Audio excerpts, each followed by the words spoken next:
Un feliz sábado para todos. ¿Cómo están? ¿Están bien? Me alegra estar aquí en este día, en este sábado. Ya sabemos que es tan especial el sábado para nosotros.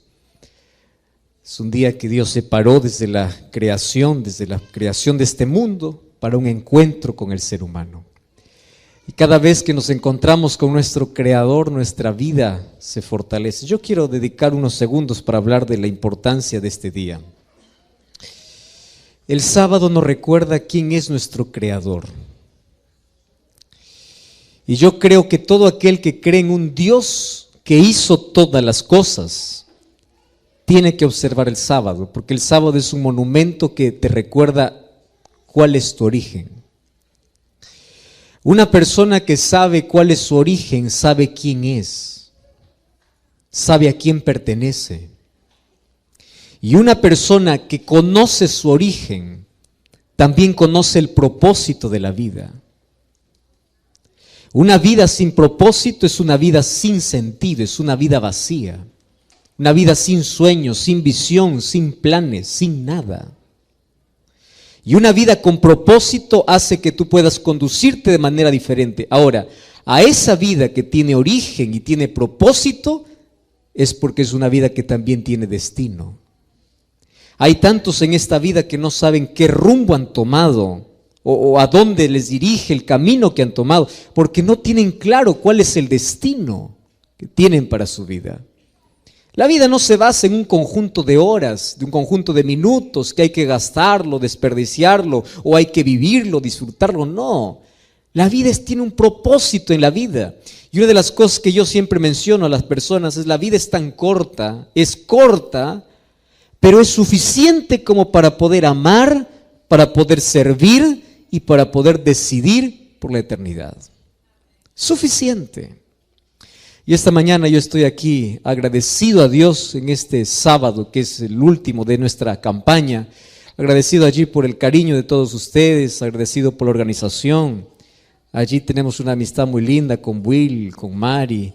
Ellos planificaron junto al pastor que estuvo detrás de toda esta organización para que esta semana sea de bendición. Agradezco a cada comisión que estuvo trabajando y quiero agradecer a aquellas personas que siguieron noche a noche esta transmisión especial. Que Dios te pueda bendecir. Estoy muy feliz por aquellas decisiones. Esta es una campaña que rompió las paredes y rompió las fronteras y llegamos hasta todo Latinoamérica y a varios estados de aquí de los Estados Unidos. Tantas personas acompañando noche a noche, viendo siempre aquellas lindas decisiones. No sabes cuánto me alegra. Yo estoy orando por aquellas lindas decisiones. Gracias, porque no solamente acompañas el mensaje, sino respondes ese mensaje. Que Dios te pueda bendecir.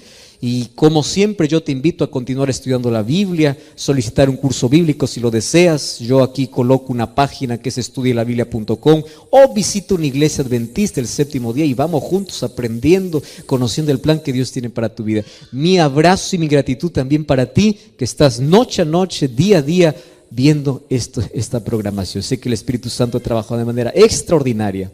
Y un abrazo allí que pueda cruzar la frontera, la distancia y aquella pantalla en la cual tú estás mirando. Dios te bendiga. Hoy estamos listos para poder cerrar una serie muy especial. Y durante esta serie hemos hablado del Dios de lo imposible. Mas yo quiero tocar esta mañana dos puntos importantes antes de abrir la palabra de Dios. Primer punto importante. El peor error que puede cometer el ser humano en la vida es huir de Dios. Es rechazar a Dios. Yo voy a decir por qué es un error. Porque la vida sin Dios es un gasto de vida, un desgaste de vida. Desgaste, es una pérdida de tiempo. Hace algunos años yo visité a un hombre de 89 años que estaba en un hospital. Cuando vamos a los hospitales vemos una realidad diferente a las personas que tienen salud o las personas que tienen alguna dolencia pero están en casa. En el hospital no hay manera de poder no enternecerse, de poder no llorar incluso con algunas personas al ver tan de cerca el sufrimiento, el dolor Y una de las cosas que más ha chocado mi vida es cuando yo he visitado un hospital del niño. Yo no sé, en cada país tiene algún hospital, algún lugar donde solamente se atienden niños. Y tú sabes que en un hospital de niños no existe un ateo. Porque si hay algo que un padre o una madre puede y quiere y debe hacer para que su hijo se sane, es incluso dar la propia vida. Un padre no soporta ver la agonía o el sufrimiento de su hijo. Y cuando visitamos ese tipo de hospitales, toda la gente cuando sabemos que, o cuando saben que hay un pastor, hay un líder religioso, hay alguna persona que cree en Dios, se acerca, te agarra del brazo y dice: por favor ore, por favor ore, por favor ore, ore. No importa la placa de la iglesia, porque aquí no se trata de religión, aquí no se trata de nada, se trata de Dios. ¿Y por qué? Porque creen que hay un Dios que va más allá de la palabra de un médico. Creen que hay un Dios que tiene la última palabra, y ustedes saben que eso está en nuestro corazón, porque yo mencioné una de estas noches, todos venimos a este mundo siendo creyentes. El ateísmo es extraño, el agnosticismo es extraño, y a veces es simplemente cuando una persona no encuentra respuestas para el sufrimiento, empieza a odiar a Dios a tal punto de decir que no existe, pero es una herida abierta. Ahora, mientras yo visité a este anciano, otra de las secciones tan desgarrantes es visitar un lugar donde hay ancianos. Y un anciano que está enfermo y aparte abandonado por la familia es más triste aún. Está condenado casi a morir solo. Y hay tanta ingratitud de hijos, ¿verdad?, que a veces abandonan allí a los padres, una extrema necesidad. Cuando visité allí, Roberto ya estaba por los 90 años, y aunque él todavía tenía fuerza, vigor, había un cáncer que lo estaba terminando, acabando con la vida. Fui para hacer una oración, y después de poder orar, él me dice: pastor, a mí no me quedan muchos días más de vida. Yo ya viví. Y gracias por venir a orar para que Dios pueda restaurarme, porque ustedes saben que toda oración que uno hace es para que haya un milagro de Dios de restauración. Él me dice: mire, pastor, yo ya viví y gracias por venir a orar. Yo no sé si voy a vivir más días, solamente yo quiero pedirle un favor. ¿Cuál es el favor? Pero quiero que usted pueda hacerlo. Prométame que lo va a hacer. A veces uno, antes de hacer una promesa, hay que pensarlo mucho, ¿verdad? Y a veces uno en la emoción puede decir: está bien, pídeme lo que quieras, yo voy a hacer. He tratado de cumplir la promesa con él. Con la mano temblorosa, él me agarra del brazo y me dice: yo quiero lo siguiente. Cada vez que tú te levantes y puedas hablar a un grupo de personas, o a un grupo de personas que son más jóvenes que yo, por favor, diles mi recado. ¿Cuál es tu recado? Mi recado es el siguiente: no pierdan la vida lejos de Dios. Y él me contó parte de su historia, y él dice: yo siempre pensé que la vida, para ser vivida con excelencia, tenía que estar lleno de comodidades, de placer. Y él me dice: mira, pastor, yo probé casi de todo en la vida. Probé drogas, iba a lugares de prostitución, sexo ilícito, tuve dinero. Llegó un tiempo en que yo era empresario, pero un día yo lo perdí todo. Tenía todo, tenía el mejor mueble, pero ¿de qué servía? Porque cuando llegaba a la casa me sentía solo. Tenía el mejor colchón, pero no podía dormir. Tenía la casa grande, pero vacía. Tenía el dinero, el bolsillo lleno de dinero, pero el corazón vacío. Y tarde, muy tarde, yo descubrí que a la vida no le hace falta comodidades. Es impresionante lo que él mencionó. Y el ser humano piensa que mientras más cómodo esté, más feliz va a ser. Y no se trata de lo que tengas fuera, sino de aquello que tú tengas dentro del corazón. ¿Y qué cosa es lo que tú tienes dentro? Y él empezó a narrarme y dice: mi vida fue un círculo vicioso de entradas y salidas, donde cada vez que iba más lejos de Dios, más perdido estaba, más infeliz era, hasta que yo llegué a tener esta enfermedad. Y yo conocí a Dios tarde. Y él decía, si yo volviese a vivir, si yo pudiese retroceder un poco el tiempo, solamente no cometería un error en mi vida.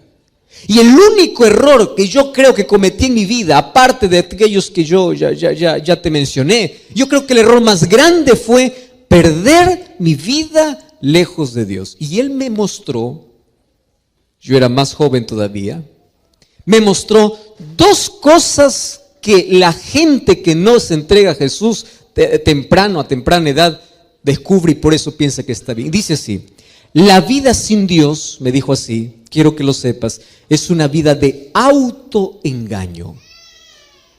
Eso me llamó mucho la atención. Autoengaño.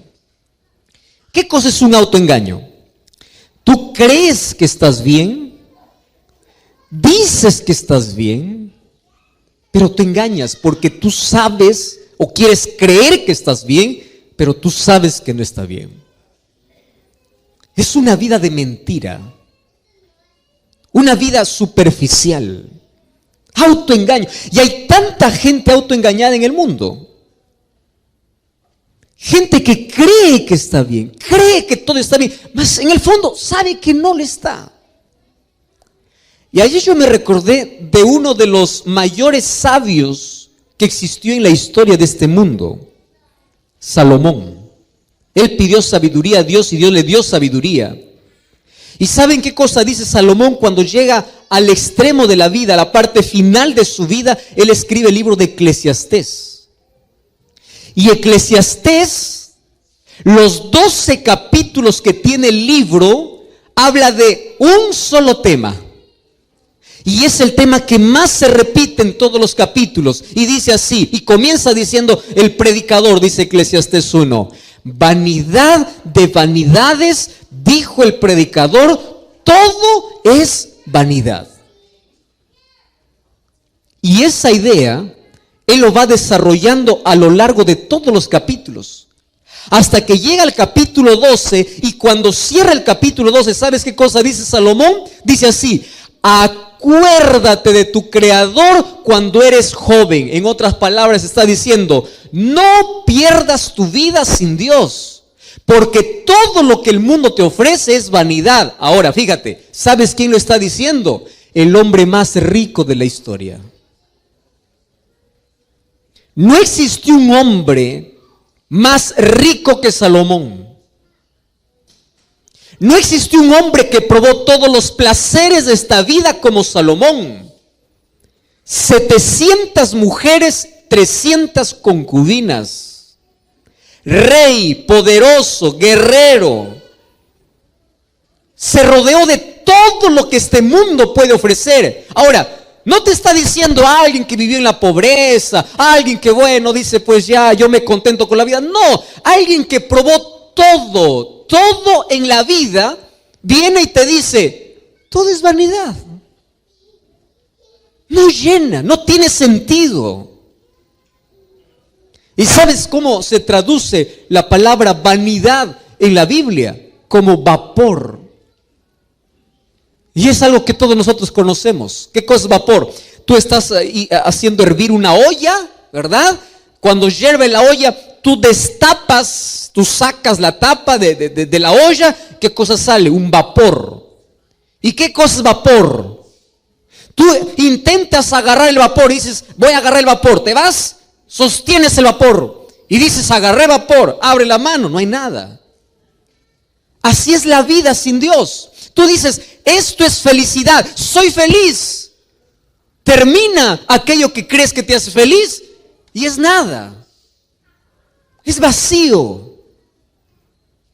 Vanidad, es vapor. Y allí termina Eclesiastés capítulo 12 diciendo, el fin de todo el discurso oído es este: teme a Dios y guarda sus mandamientos, porque eso es todo del hombre. Y acabó el libro. Ahí está el resumen de la experiencia del ser humano que tiene propósito y sentido en la vida. Entonces el primer consejo, y que jamás voy a olvidar, que dio Roberto aquel día es: diles por favor que no pierdan tiempo lejos de Dios. ¿Y por qué? Esta mañana yo quiero mostrar cómo la Biblia, desde el primer capítulo hasta el último, trata de poder colocar en la mente de todos los seres humanos dos atributos de Dios. Dios tiene muchos más, por supuesto, pero hay dos atributos que siempre se resaltan. El primer atributo es: Dios es amor. Incluso el carácter de Dios es amor. Dios no tiene amor, Dios es amor. Número 2, Dios es poderoso. Y las mayores dificultades de la vida es la mayor oportunidad para que Dios haga milagros. Tu imposibilidad es la posibilidad divina. Tu fracaso puede ser la victoria divina.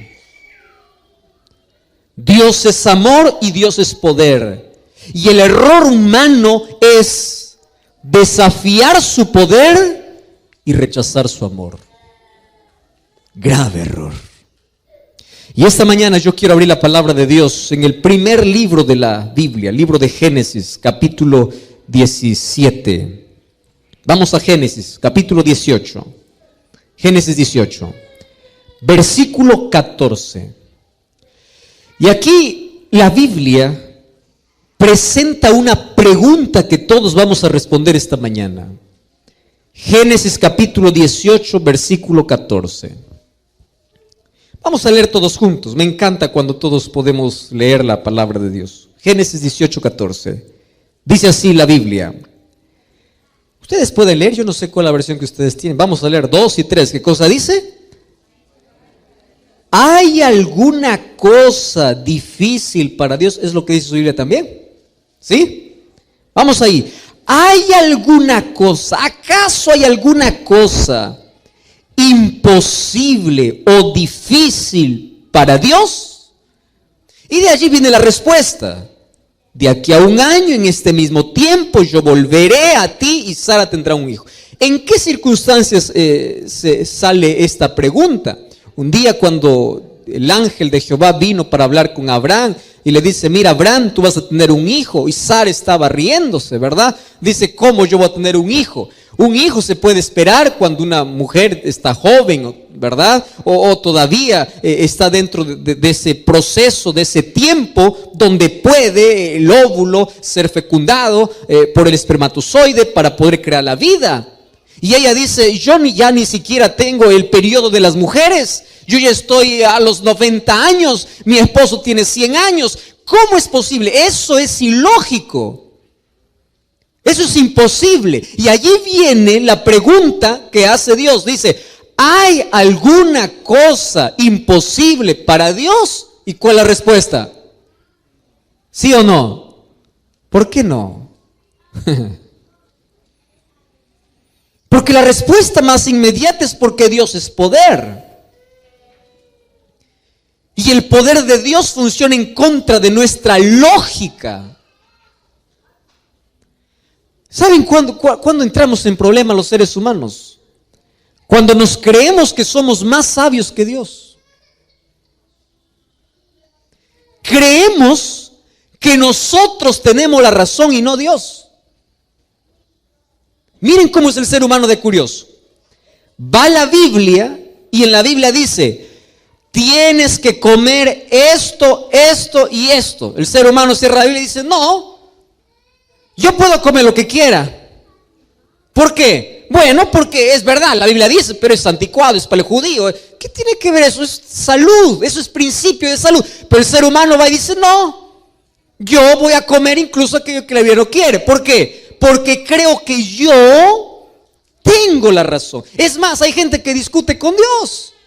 Y dice: ¿cómo Dios vas a prohibir esto si esto es...? O sea, el ser humano cree que tiene la razón. Va a la Biblia y encuentra desde Génesis hasta Apocalipsis que el día que Dios separó para la adoración es el sábado. Comienza en la creación, allí continúa con los profetas, patriarcas, continúa con los profetas. Jesús guardó el sábado. De tapa a tapa de la Biblia hay un día que Él separó. Viene el ser humano y dice: no, yo voy a guardar otro día. ¿Por qué? Porque todos los días son iguales. ¿Escuchaste esa declaración, verdad? Todos los días. Finalmente, Dios me va a aceptar el día que yo quiero. En otras palabras, yo tengo la razón. Y el ser humano quiere imponer su voluntad. El ser humano cree que es más sabio que Dios. Incluso desafía el poder de Dios. Y ahí se mete en problemas serios. Ahora, la pregunta es, ¿hay alguna cosa imposible? Y esta mañana yo te quiero mostrar de una manera breve. Para Dios no hay nada imposible. Él tiene la última palabra. Él es poderoso y Dios está al control de la historia, de las situaciones, de las circunstancias y de todo. Y Él puede romper cualquier lógica humana, pero no te atrevas a desafiar a Dios. Porque aquel que desafía a Dios termina mal. Mira, hace algunos años yo recuerdo la primera vez que yo volé en un avión. Sabes que la primera vez es emocionante, ¿verdad? Ya en todo, las primeras veces causan mucha emoción. Yo recuerdo una cámara pequeñita que había comprado justamente para ese viaje. Y allí, mientras subía al avión, gracias a Dios me tocó justo al lado de la ventana. Y yo estaba allí despegando de Lima, estaba saliendo. Y yo conocía un poco allí la ciudad. Cuando yo estaba allí paseando en la ciudad, los edificios eran grandes, habían grandes monumentos, habían grandes carros, grandes caminos. Entonces era la primera vez allí en el avión. Yo dije, yo voy a llevar mi cámara para tomar fotos, todo lo que vi. No sabía que en el cielo solo se ven nubes, ¿no? Y no hay nada más para tomar. Pero bueno, ahí estaba con la cámara. Entonces ahí, mientras el avión estaba despegando, la emoción tremenda era. Ahí levanté la ventanita y empecé a tomar fotos, ¿no? Desde arriba. A medida que el avión se elevaba, yo empezaba a tomar fotos.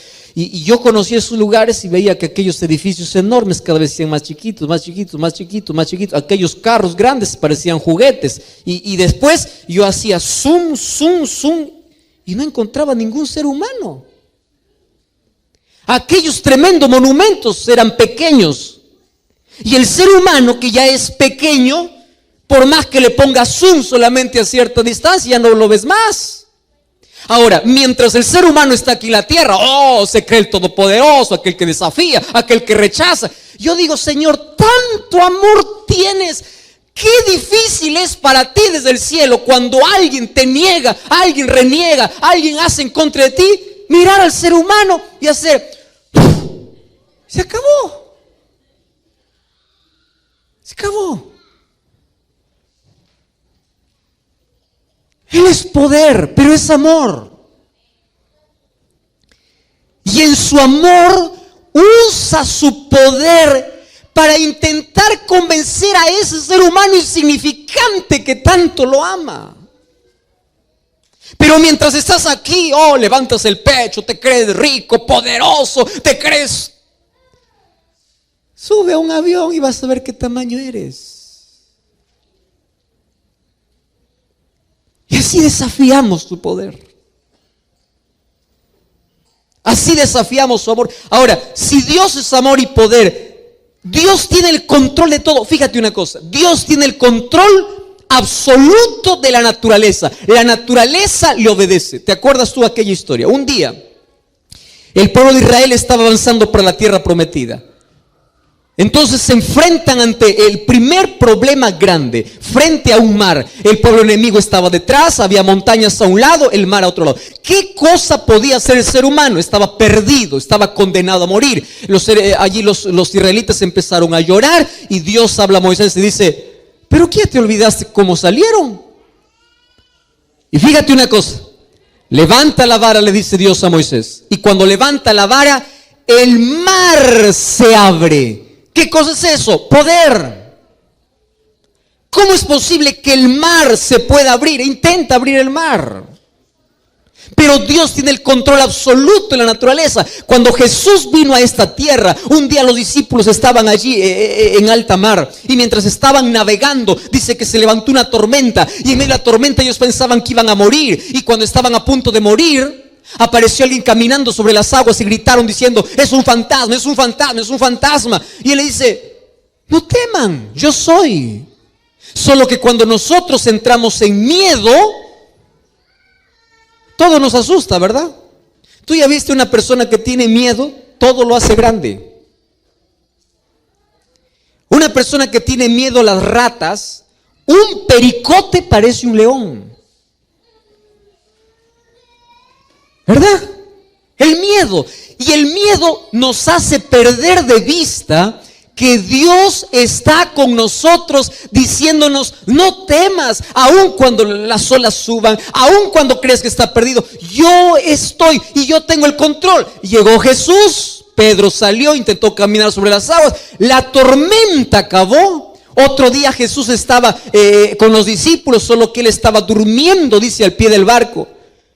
Y todos los discípulos luchando contra la marea. Él salió allí del barco y dijo: haya paz, y la naturaleza obedeció. Dios tiene poder y control absoluto sobre la naturaleza. La naturaleza obedece a Dios porque Él tiene el control, tiene poder. Otra cosa, Dios tiene poder para revertir situaciones. Yo conozco historias de personas que estaban a punto de suicidarse y ahí encontraron esperanza. Conozco historias de personas que Dios revierte su historia de fracaso en victoria, de dolor en victoria, de la derrota a la victoria. Dios puede transformar la mayor amargura de tu vida y lo puede endulzar con su gracia. Dios puede darte gracia en tu desgracia. Dios puede revertir situaciones. Y número 3, Dios tiene poder para transformar y curar un corazón herido. Dios tiene poder para sacarte de tus complejos, para librarte de tus miedos, para cerrar tus heridas. ¿Recuerdas tú a José? 17 años, vendido por sus hermanos. Yo no sé si nadie de los que está aquí ha sido vendido por su hermano, porque si hubiese sido vendido no creo que estuviera vivo el hermano, ¿verdad? Vendido, traicionado, fue allá a la casa de Potifar y allí fue calumniado y fue enviado injustamente a la cárcel. Yo siempre me pregunté, un joven que soporta todas esas cosas no solamente tiene tantas heridas en la vida, sino tiene tanto odio. Tú ya viste jóvenes que solamente porque el padre despreció tienen tanto odio y toda la vida viven odiando. Tú viste allí personas que viven con tanta amargura en la vida, tomando veneno de odio para sí, porque odian o porque alguien le destruyó la vida. Mas José, él decidió tomar la opción divina y Dios curó sus heridas y él perdonó a sus hermanos y llegó hasta el palacio del rey, porque Dios puede curar las mayores heridas, puede levantarte de las mayores tragedias. Dios tiene poder para hacer aquello que imposiblemente es para ti, es imposible para ti. Tiene poder. Sin embargo, Dios, aunque tiene poder, no puede todo. Y esto aparentemente es una contradicción, ¿verdad? Aunque tiene poder, no puede todo.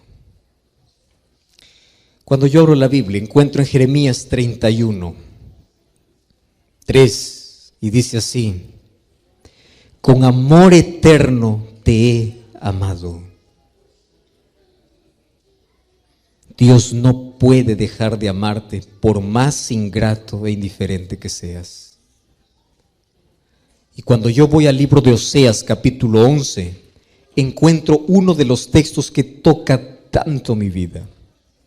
Oseas capítulo 11 versículo 2 dice así: cuanto más te llamaba, más te alejabas. ¿Tú has leído este texto? Voy a leer una vez más, Oseas 11:2. Cuanto más les llamaba, ellos más se alejaban. Mira lo que dice el versículo 8. ¿Cómo te dejaré, oh Efraín? ¿cómo te entregaría hoy Israel? ¿Cómo te haría como Adama? ¿Cómo podría hacerte como Zeboim? Mi corazón está conmovido dentro de mí, mis entrañas se compadecen. ¿Qué cosa está diciendo Dios? Hijo, si hay algo que yo nunca podré hacer contigo, es dejar de amarte o amarte menos porque tú haces algo en contra de mí. No puedo. Mi poder no es para destruir, mi poder es para ayudarte. Por eso es que si algún momento el ser humano se pierde, se perderá con las lágrimas en los ojos de Dios. Dios nunca podrá dejar de amarte y ni te amará menos por las cosas que haces. Juan capítulo 6 dice Jesús: todo el que viene a mí no le echo fuera. Lo segundo que Dios no puede hacer es rechazar a un pecador por más miserable que éste sea. Pero la última que Dios no puede es al cual voy a dedicar solo unos minutos. Dios tiene tanto poder para todo. Escúchame aquí. Pero no puede salvarte si tú no quieres. No puede. Porque Dios no creó al ser humano como una máquina, como un robot programado. Dios te creó con capacidad para decidir. Dios te creó con libertad. Y Dios tiene tanto poder como para romper el corazón incrédulo de un ser humano, pero Él no lo rompe, Él prefiere tocar la puerta. Dios tiene tanto poder como para poder derribarte y poder destruirte, pero Él no lo hace. Si hay algo que limite el poder de Dios, ¿sabes qué cosa es? Tus decisiones. Y por más que Dios tenga poder para todo, Él no tendrá poder para salvarte si tú no quieres. Por eso el texto más triste que yo leo en el Nuevo Testamento está basado en Mateo capítulo 23, versículo 37. ¿Sabes que es uno de los textos más tristes que yo leo? Dice así Mateo 23, 37. Dice así: Jerusalén, Jerusalén, tú que matas a los profetas y apedreas a los que te son enviados. Y yo quiero que tú leas el clamor de Dios cuando dice: ¿cuántas veces quise juntarte como la gallina junta sus polluelos debajo de sus alas? Pero tú no quisiste. Voy a leer una vez más este texto. Solo que en lugar de Jerusalén, yo quiero que coloques tu nombre. Y allí no sé cuál es tu nombre. Carlos. Voy a poner mi nombre. Joel. Joel. Tú que matas a los profetas. ¿Qué es matar a un profeta? Aquí era literal. Ellos mataban a los profetas, pero en nuestro caso puede ser despreciar a los que son enviados por el Señor. Y dice así: ¿cuántas veces te llamé? ¿Cuántas oportunidades yo te vi? ¿Cuántas veces quise juntarte como la gallina junta sus pollitos debajo de sus alas? Pero tú no quisiste. Queridos, por eso es que el mayor error del ser humano es despreciar la voz de Dios. Tú tienes solamente dos opciones en la vida. La primera opción es correr a los brazos de Dios y la segunda opción es huir de la presencia de Dios. Y Salmo 139 dice: ¿a dónde huiré de tu espíritu? ¿A dónde? Esta mañana yo quiero contar una historia que me llena de sentimientos muy agradables.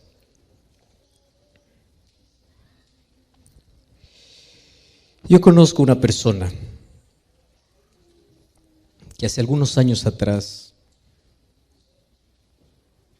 se casó con una muchacha que era adventista del séptimo día. Él no lo era.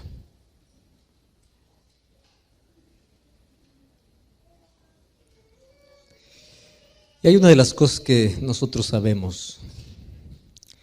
Una persona que fue criado con principios desde niño, la Biblia dice que nunca se va a olvidar, nunca se va a apartar de ese camino.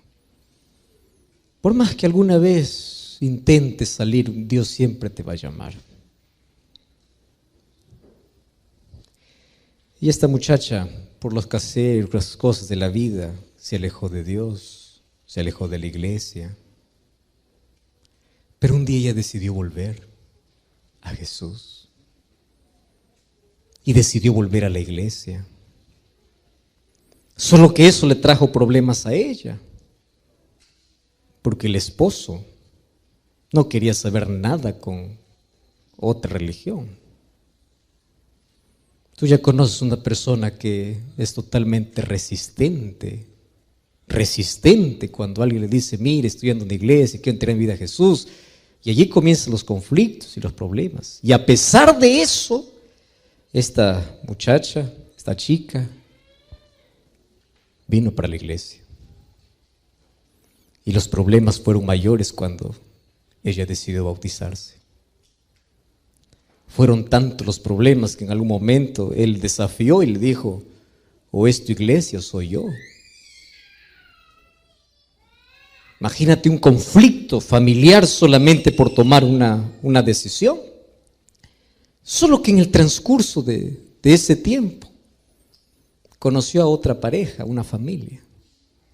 Y empezaron a entablar una amistad interesante. Y una de las cosas que Dios siempre nos pide es que cuando tratemos a alguien con amor, el amor tiene tanto poder.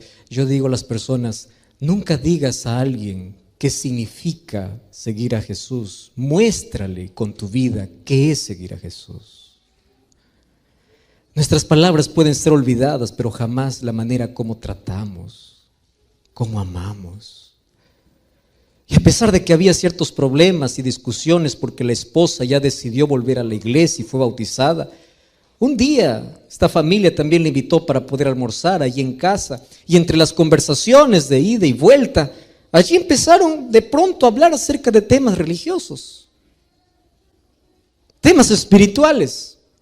Y la propuesta que le hizo este amigo es así, mira, vamos a estudiar la Biblia, pero no hablemos de religión, porque tú tienes un contexto religioso, yo tengo otro, y a veces uno cree que cuando uno va a estudiar la Biblia va a hablar de religión, y ese es el peor error. Porque cuando uno va a estudiar la Biblia no va a estudiar religión, va a estudiar a Jesús, a Dios, porque Él es el que nos ama. Y sin prejuicios empezaron a estudiar la Biblia. Aquel corazón duro parece que cada vez iba derrumbándose y el Espíritu Santo estaba trabajando en el corazón de este hombre. Continuaron estudiando la Biblia y de pronto él se chocó con dos verdades que desconocía: la verdad del estado de los muertos y la verdad del sábado. Y él descubrió que los muertos están en un estado de inconsciencia. No es que están en el cielo, no es que están en el paraíso, no es que están en el infierno. Los muertos están descansando hasta el día de la resurrección. Y Jesús habló de dos resurrecciones. Esto hizo todo el curso bíblico, y el segundo tema que les llamó la atención fue el sábado. Porque a través de la Biblia descubrió que de Génesis a Apocalipsis había un día separado por Dios, y de que el otro día de adoración apareció muchos años después. No fue un mandato divino, sino fue un capricho humano, y fue instalándose a través de decretos y de concilios. Y fíjate una cosa: cuando la verdad llega a un corazón sincero, quien es sincero acepta la verdad, aunque le cueste mucho. Porque tu sinceridad acaba cuando tus ojos se abren a la verdad. Y esta persona tomó la decisión después de haber visto la verdad del sábado. Él tomó la decisión de no trabajar más en el lugar donde él frecuentaba trabajar. Así que ese fin de semana se fue para su jefe y le dice así: yo no voy a trabajar más a partir de mañana. Y allí comenzaron los otros problemas. El diablo es muy chantajista. ¿Y sabes cuál es el mayor chantaje que te hace el diablo? ¿De qué vas a vivir? Porque si tú no trabajas, estás despedido. Y tus cuentas, y tu vida. ¿Y qué va a hacer de ti? Mas una de las cosas que tanto me llenó de emoción es que él con fe fue y dijo así al jefe: si usted quiere quitarme el trabajo, hágalo, pero yo decidí ser fiel a Dios. Estaba dispuesto hasta a renunciar un trabajo por Dios. Mas Dios nunca desampara a aquellos que son íntegros y fieles. Dios no solamente le devolvió el trabajo, sino lo devolvió mejor que antes. Y a partir de allí él se convirtió en una referencia incluso para los de trabajo, por ser una persona fiel a sus principios, porque la mayor necesidad del mundo es la de hombres que no se compran ni se vendan. Hombres que sean fieles y leales a Dios, como la brújula al polo. Hombres que se mantengan de parte de la verdad, aunque se desplomen los cielos.